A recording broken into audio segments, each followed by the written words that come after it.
Kia ora everyone. Thank you for attending. I'm excited about joining you today. My name is Anne. I work as a GIS analyst in conservation in New Zealand usually, but for the last year during the COVID-19 response, I assisted in the all-of-government Geospatial Insights team. I'm excited to talk to you all today about how the New Zealand government leveraged geospatial technologies we're all familiar with to help make decisions to keep New Zealand safe. The COVID response has been a coordinated multi-agency approach. The Geospatial Insights team has involved GIS analysts from multiple government agencies. The team first created static maps to support decision makers, but early on, the opportunity was identified to create an all-of-government geospatial portal. Due to the great work of many involved, but in particular New Zealand Police, the platform was built in just 7 days. What you can see on the screen is the homepage, which shows a number of the dashboards and web apps that we've created. New Zealand Police hosts the portal, which is based on ArcGIS Enterprise. The portal is a secure platform, including a multi-factor authentication access setup, where the government could be confident that information was safe. The geospatial platform was first used during the initial response when COVID-19 arrived in New Zealand and the whole country went into lockdown. Throughout that initial lockdown period in New Zealand, a compliance breach team was put together to look at breaches across the country. Having real-time maps was important for them. What you see on the screen here is an interactive dashboard to monitor spatially where compliance breaches were. The team could filter by date, police district or area, and filter by the type of compliance breach. The compliance team used this dashboard to focus resources where they were most needed based on the geospatial data they could access and interrogate themselves. Since New Zealand has moved into the next phase of the response, when we started to manage quarantine with limited community cases, this dashboard hasn't been used much anymore.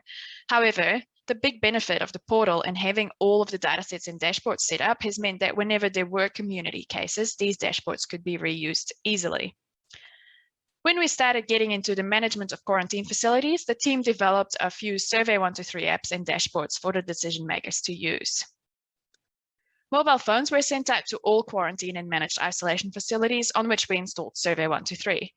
We developed 2 forms, one to be filled out each night with information on capacity of the facility, and another one to be filled out every time an incident happened. The data automatically feeds into the dashboard and shows the breakdown of rooms available. At the top, a room capacity indicator shows what the overall capacity is for New Zealand quarantine and managed isolation facilities. This dashboard was important to link up with the information about the number of people that were coming back to New Zealand and whether or not there was sufficient capacity to manage that. As the New Zealand COVID-19 response evolved, the response started putting a strategic lens on alert level boundaries.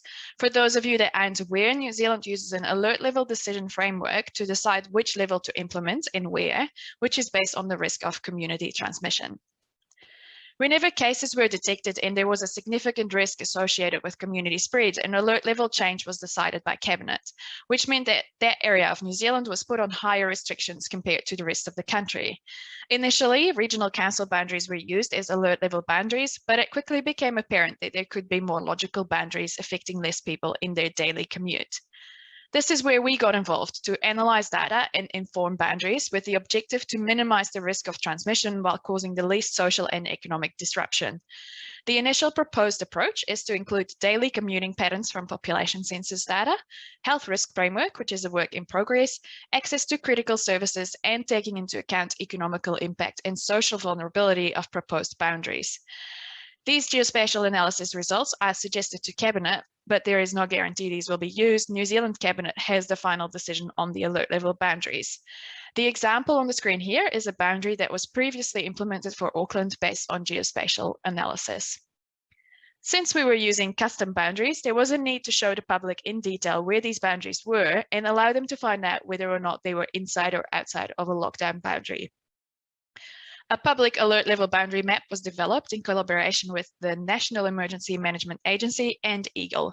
The public can enter their own address and it will show what alert level they are in. For example, we are currently in alert level 1 in Christchurch. This work is ongoing. We still have analysts working on the COVID-19 response, and the geospatial platform continues to be used and has been identified as a way forward for future emergencies in New Zealand. For all agencies involved, the All of Government portal has been a success story. The ability to collaborate on a common platform has enabled valuable relationships to be formed. A big thanks to all staff from different government agencies who have been and still are involved. And thank you for listening. You can contact me on this email address if you have any further questions.